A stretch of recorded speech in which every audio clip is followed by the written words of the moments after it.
मंगलवार को ऊपर की ओर रुझान दिखाने के बाद निफ्टी ने बुधवार को सीमित दायरों में कारोबार करते हुए अपनी राहत रैली को जारी रखा। दिन के अंत में निफ्टी 37 अंकों की मामूली बढ़त के साथ बंद हुआ। निफ्टी आज बढ़त के साथ खुला और पूरे कारोबारी सत्र के दौरान उतार चढ़ाव के साथ सीमित दायरों में रहा। आईटी, मेटल, पावर और रियलिटी सेक्टर के खरीदारी के बीच भारतीय बेंचमार्क इंडेक्सों ने 15 जनवरी को लगातार दूसरी कारोबारी सत्र में बढ़त हासिल की। कारोबारी सत्र के अंत में सेंसेक्स 224.45 अंक या 0.29% बढ़कर 76,724.08 अंक पे बंद हुआ। वहीं निफ्टी 37.15 अंक या 0.16% बढ़कर 23,213.20 अंकों पर बंद हुआ। आज लगभग 2,057 शेयरों में तेजी आई, 1,733 शेयरों में गिरावट आई और 104 शेयरों में कोई बदलाव नहीं हुआ। सेक्टोरल फ्रंट पर नज़र डालें तो ऑटो, मीडिया और फार्मा में 0.1 से 1% तक गिरावट आई, जबकि आईटी, रियलिटी और पावर में 0.1 से 1% की तेजी आई। Axis bank, M&M, Bajaj fin services, Shriram finance, Bajaj finances Nifty के टॉप लूजर रहे, जबकि trade, power grid corp, NTPC, Kotak Mahindra bank, Maruti Suzuki में बढ़त दर्ज की गई।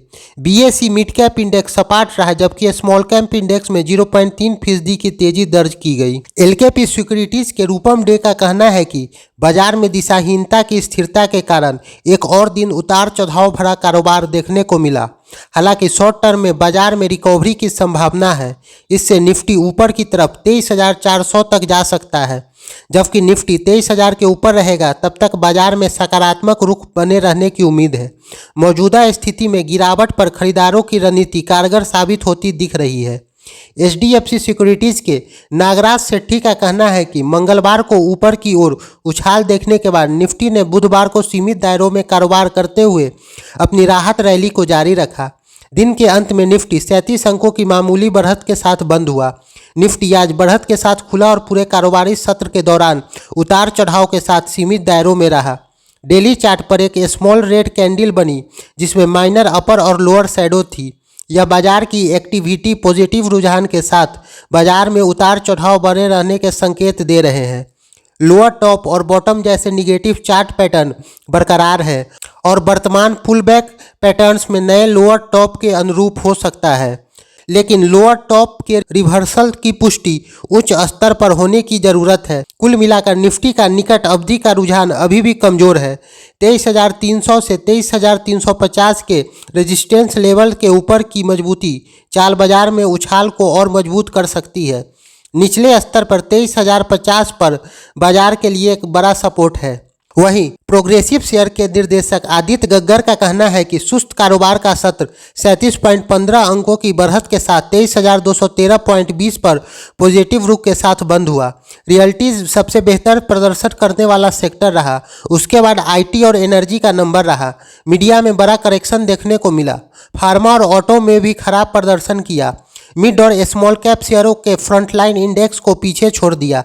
लगातार बन रहे डोजी कैंडलिस्ट पैटर्न्स बुल्स और बियर्स के बीच अनिर्णय का संकेत दे रहा है। हालांकि कुल मिलाकर रुझान मंदी का ही है।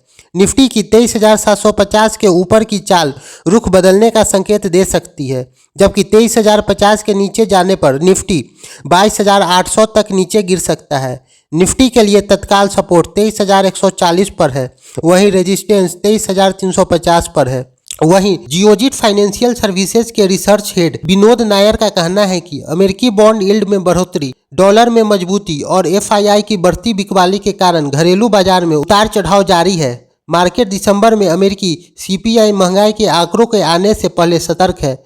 शॉर्ट टर्म में अमेरिका में महंगाई के उच्च स्तरों पर रहने की उम्मीद है। ऐसे होने से US फेड की दरों में कटौती करने की क्षमता सीमित हो जाएगी।